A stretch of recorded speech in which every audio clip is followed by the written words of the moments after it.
So Scott, let's go ahead and get started. I just want to welcome everybody for joining us this morning. We have entrepreneur in residence Scott Cole with us this morning, who will be sharing information on the Madison College Challenge, how to participate, and the first steps. We also have entrepreneur in resident Brian Lee with us here and Gina Stevens. So later on when Scott shares about meeting with an EIR, all three of them are here on this call today. So so I'm glad everyone could join us today. So go ahead, Scott, and if you want to get started, that would be awesome. Great, thanks, Kelsey, and good morning and welcome, everyone. Excited to have you here. So yeah, we're going to give an overview and then start kind of here at the squishy stage of things. I think, many students and community members come and they sort of have this idea in their head, this sort of thing that keeps them awake at night, and they're like, hey, I wonder if I should turn this into a business. Or maybe they have a hobby that they do and they're good at, and they're like, I can make a few bucks on the side, but maybe I want to turn it into something more than that. So if you feel like, well, it's just sort of a squishy thing right now, that's totally okay. I mean, that's what this process is about. It's about taking it from that kind of nebulous, uncertain state and then bringing it into closer to reality. And you might find throughout the process that, like, no, this is better just kept as a hobby. It's really not, it doesn't have business viability. And that's actually a really great kind of realization to come to, versus putting a lot of time and effort and money into a thing that you're not going to like later on. So yeah, these are the ideas. Originally, we conceived of this competition as an idea competition and moving it as far as you can. We've made changes to it because of the remote working and so forth. So we can't do the original pitch or demo day style, and it's going to be more of a pitch style and with an executive summary, and I'll get more into those details in just a minute. And if you have any questions as we go along, feel free to put them in chat, and we can get to them at the end, or we can respond back. So the way that we're bringing these to life for ourselves is really through this competition and through a business. That's some people are artistic and they bring it into being through song or dance or a thing that they make. There's a lot of ways to do this. So I see starting down this journey as an entrepreneur, it's as much a creative process as it is a technical, mechanical process. And there's a lot of aspirational qualities to it. There's a lot of emotional qualities to it. And that's an important part of what you'll experience as you're doing this, because as an entrepreneur, you can fall in love with the thing that you want to do. And that can go both ways. I mean, it's the passion to get you through, but it can also be the thing that, when you need to make the hard decision of like, oh, this is a bad idea, I need to get away from it. It can be hard to do because it's like bringing a child into the world and raising it and watching it grow. So yeah, you're bringing it to life, and the way that we're sort of manifesting it is through this business idea, and that's kind of why we're here. This challenge is a goal for you to shoot for, and it helps to concretize that squishy feeling in your gut and bring it towards something. And what we're going to do in May, what you'll end up doing is you'll have a 5 to 7 minute pitch that you'll do, and then you'll also have this 2-page executive summary. And I know pitches are they kind of feel like this. You're standing in front of a room of old crusty guys there, and they're kind of scowling at you. It's really not that bad. It'll all be virtual, but yeah, we'll get you prepared for that. That's why you're working with the coach.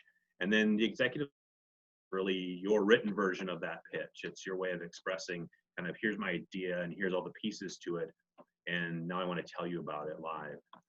So really a pitch is more like this. It feels something like this in the real world. I've done dozens and dozens and dozens of pitches. I pitched last week to 5 VCs. It never changes. But what makes a good pitch versus a bad pitch is how you prepare for it and how you anticipate questions from the judges and that sort of thing. So, and our coaches will get you there. If we were doing a live thing, we'd be at the college and you'd be kind of in front of the room. There'd be a kind of a panel of judges looking at you in a room full of people cheering you on, and they get to kind of hear your story and see your deck and that sort of thing, but we're going to be doing it over Zoom. So then the other part, the other deliverable is really going to be this executive summary. And executives, the way we're approaching it is almost backwards, because normally you write a business plan first, and then you distill that business plan down into something more simple, and you take all the gnarly details out and you put it into a summary format. And the way I think of an exec summary is really that it's sort of a resume for your emerging business. Just like you have a resume that summarizes your history, your work experience, your skills, kind of the things that you're really good at, and you put your best foot forward. That's similar to what an exec summary does. They're typically 1 to 2 pages in length, and I think we're shooting for a 2-page executive summary. And it gives a brief but informative view of your business. So it's not just a lot of fluff and spin. I mean, you really want to put as much detail and substantiate as much as you can and put as many metrics in there as you possibly can. And again, early on, you're not going to have a lot of, data that to go on, but part of the process of getting there, there are ways of going out and finding that data, not just through secondary research by Googling, but actually by going out there and meeting with prospective customers and meeting with advisors and meeting with almost anyone that you can. They can all inform the plan, and that's a really important step that you're going to want to take. And then typically, okay, I made this thing, it's 2 pages, great, who reads it? I send my exec summary out all the time when I'm engaging with sometimes customers or partners. It just, again, it's a great tool for giving people an overview of where you are, the stage of your business. There's sometimes you're going to want to redact or cut out certain parts of it depending on who you're sending it to. But that's the thing, is you don't send the same summary to everyone. It's really a framework. You can pull pieces out and you can add pieces in there, and someone will tell you, like, I really wish it had more on your competitive strategy. Okay, great. So you can add a lengthier section on competitive strategy if you want. It's a really flexible tool. Think of it as a living document when it's done. It's not something that's just done once and then put on the shelf. So what's in it? All right, this is kind of a dump here of things. If you Google, executive summary, you're going to get 50,000 templates of various kinds. There isn't a right or wrong version. And again, you're going to get someone who tells you need more of this and less of this. And then you talk to the next person, they'll tell you the exact opposite. I've been down that road a million times. But just have a framework, have content that you can kind of drop in and out of there. But in general, the summary that we're going for should have, basic stuff like, your name, if you incorporated or formed your LLC, great. You don't have to, at least for the competition. Don't feel like you got to run out there and submit forms and that sort of thing. And again, you don't actually have to start the business as part of this competition. If you do, awesome, that's even better, but it's not required. But then things you want information about the founders and any traction you had, and maybe you're starting a business and you sold, you're selling like a food truck. You're going to do a food truck business, and maybe you've sold stuff at a market in the past, and you've gotten some traction. People really love your food, and you sold it for this amount and in these quantities, and so you've got some data that, hey, in general, on a Saturday morning, I can sell X amount of food at this price. And you want to put some of that early traction in there. Talk about the product or the service that you're offering and what's unique about it. That's your unique value proposition. Who are you selling it to? You can't be all things to everyone. So, who are you targeting? And, what's unique? How does it solve a problem or a pain point? Or is there a gap somewhere in the market that you're addressing? So you really want to put that product vision in there, the solution. And sometimes your solution has a technical component to it, and you might want to describe that, and typically in an executive summary, you don't want to, you're not trying to explain how smart you are, with these gnarly technical details and schematics. It's really, if you were telling Aunt Martha, and Uncle Bob about your product, but how would you describe it to them? And that's sort of the approach you want to take.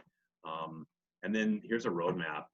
It's like brief description of, like, here's where I am, here's how I'm going to go to market. And by going to market is, how am I going to sell to that target that I identified earlier? I'm going to get to them, and how am I going to make money? Investors and banks and everyone, the punchline for talking with them is like, great, I love what you're doing, but how do you make money? And that has to be crystal clear. It has to be crystal clear to you, has to be crystal clear to them. If it isn't, then they're going to get really uncomfortable, and then you probably won't be able to move forward with them. And then if you have any unique competitive advantages, what's your secret sauce? Your 11 herbs and spices. What do you do? What do you have that nobody else has? And it could be unique to your product or service. It could be unique to you. It could be unique to your business. It could be all the above. And then how do you protect it? Again, you don't have to run out and get an attorney and do patents and that sort of thing. It's a really expensive process. And everyone, like, they default to sort of legal protections and legal ways of achieving a competitive advantage, but that's not necessary. And we'll cover that as part of the challenge. And working with your EIR, they'll give you other ways of protecting the thing that you're doing as you're building up. And then if you do get money, say you're building an exec summary and you want to go up for a business loan, or you want to get investors involved, they're going to want to know, like, okay, I'm writing you a check for $100,000. What are you going to do with it? You're not going to Ho-Chunk and putting it on black. You want to double it up. No, they don't want that. They want to know, are you going to use X amount for marketing, X amount for sales, how much for tech? They want to be really specific about use of funds. So that in general is what should be in a template for an exec summary. Now, to get rolling with this, you're going to want to go to this URL and or if you just go on the Madison College site and you Google, or not Google it, but just go in their search and you put in the challenge, you'll come up to the site and you'll be able to go to this link. And then the way we're getting going is just give us a summary of your idea, whatever it is, or if you have a thing that's already going, a paragraph or so. And we also like a short video, so it doesn't have to be LucasArts quality. It can just be recorded on your phone, a quick thing of you describing basically what was in that paragraph, and just say, hey, I'm Scott and I have this idea for a new business, and I've done this and this on it, and I've gotten a lot of feedback. This would be a good thing to do, and here's where I want to go. Here's how I want the business to grow. I want to have some employees, or maybe I want to grow it really big and sell it. There's any number of pathways that you can take. There isn't a right or wrong, but just tell us what your vision is, what's your story. So upload that video and then encourage others. If you have friends and colleagues, other classmates who are interested, encourage them to join. Now, a really key part of this process is getting coaching. So as Kelsey mentioned, you'll be assigned to an entrepreneur in residence. We say EIR, and I'm an EIR. Brian Lee is on the Zoom here today, and he's also an entrepreneur in residence. And then Gina Stevens is also an entrepreneur in residence. So you can work with any of us, and in particular, well, I'm not exactly sure how we'll carve it up or how we'll be assigned. I think we're just kind of rotate out.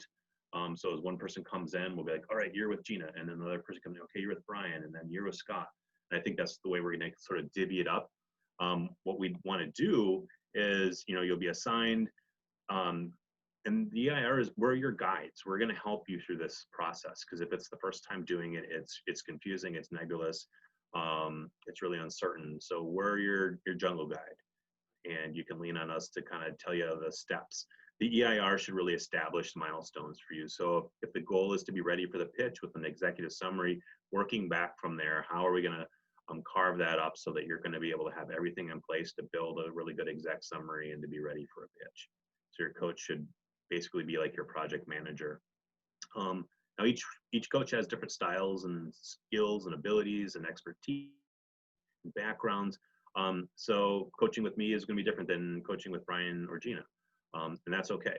And if you want, Gina's got specialties and so does Brian. So if you want to deep dive in a particular area that they know really well, check out their profile on the college website under the Entrepreneurship Center, and you can reach out to them for some additional coaching.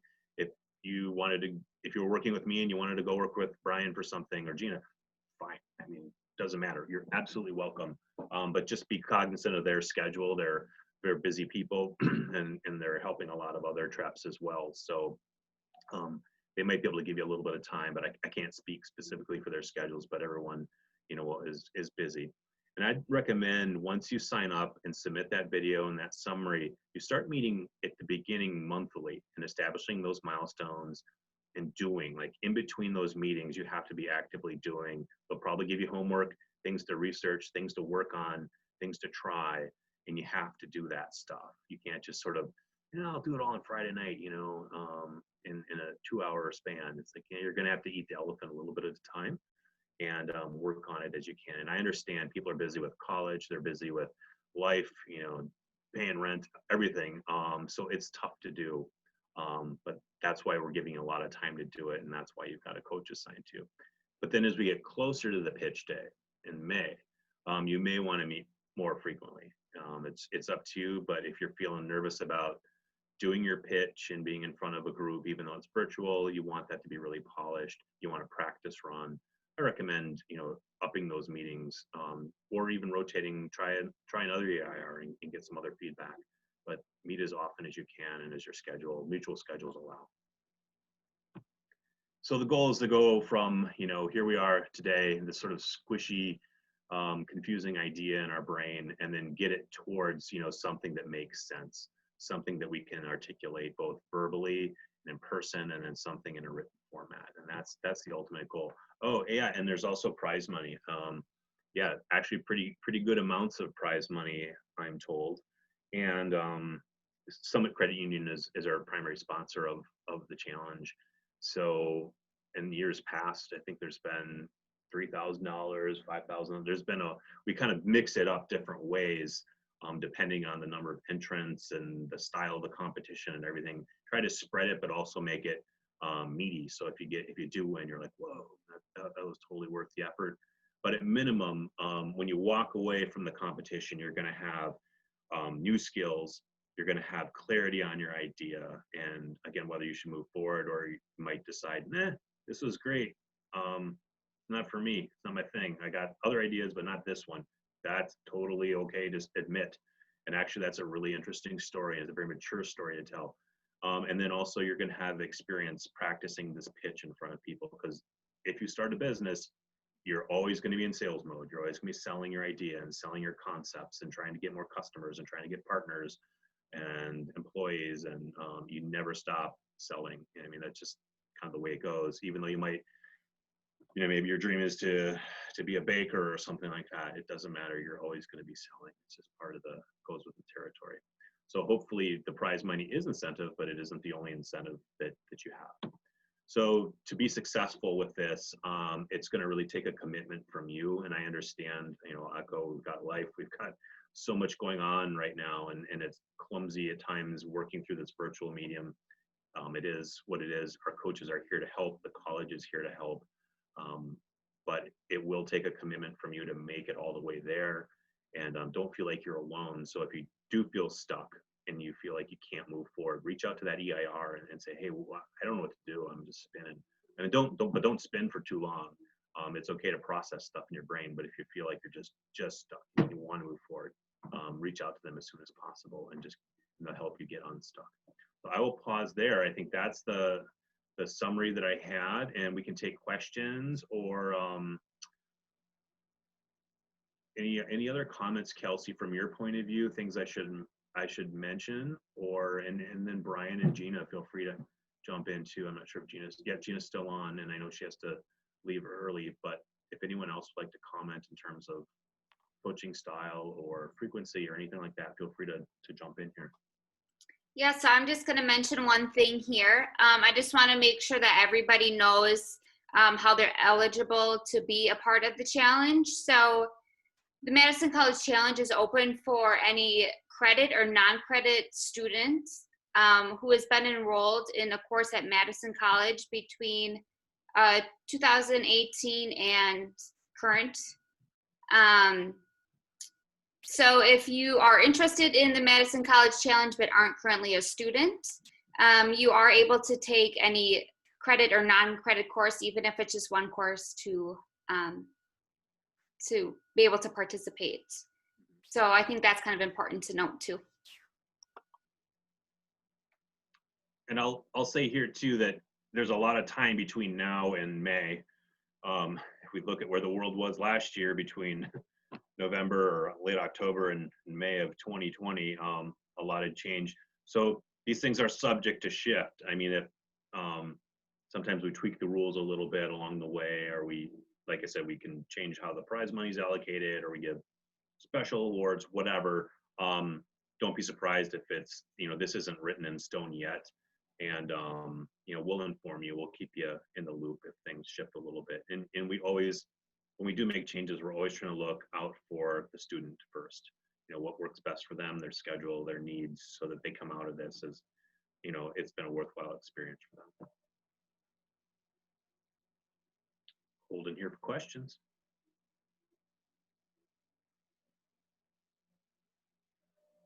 Anything you want to add, Brian or Gina? You can unmute. Brian's unmuting. You're muted, so Brian.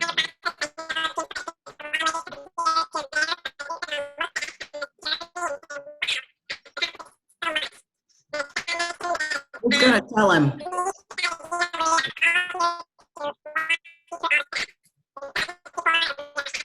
Brian, you sound like I'm muting you. You sound like a mouse. Gina, how about you weigh in?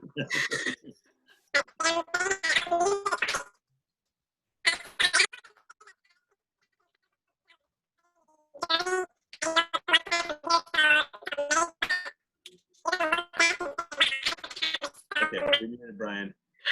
You sound like a mouse, Brian. Yeah, your audio is all crazy. I don't know what's going on. Gina, how about you? You give us some input. I think I'm gonna drop my my website that I use kind of as my bio in the chat so folks can take a look at it. It's more of an extended bio, so they can take a look at it and see kind of a full gamut of my skills. So hop on and take a look at that. And I think it was good to note that we all have very different coaching coaching styles.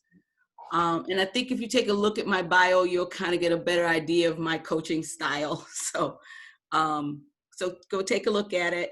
I think that's a good idea. So you'll see a better idea of my personality, and you'll see my coaching style. So take a look at it. And I think it's a good idea to work. I actually think it's a good idea to work with all of us at some point,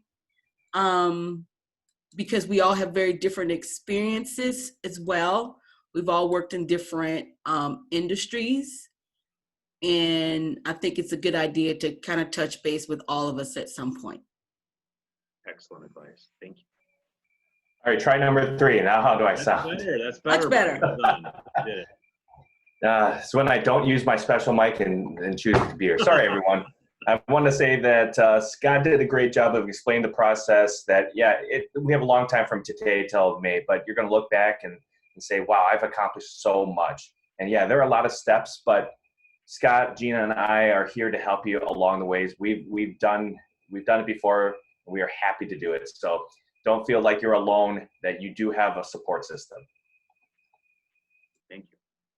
Another thing off of what Brian had just mentioned, yes, it is a very long time. It might seem like from now until the final pitch day, but the sooner you register and send in your executive summary or video, the sooner we can start coaching with you guys and making sure you're on the right track, and the more time it gives you to grow your business or your idea.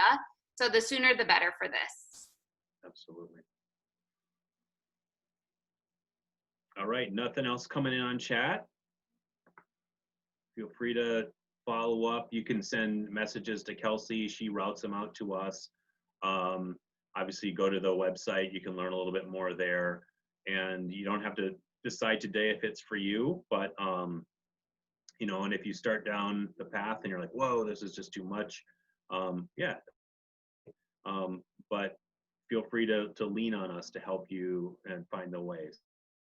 We're living this with you, and it's, like I said, it's not easy. It's a commitment, but it's also very rewarding. And once you actually do bring a business into the world, I'll say it's no longer paper and pitches. It's the real deal. So it only gets more challenging from there. So this is a good proving ground to see if you're ready. And good luck. And I hope to see you and your friends and colleagues sign up.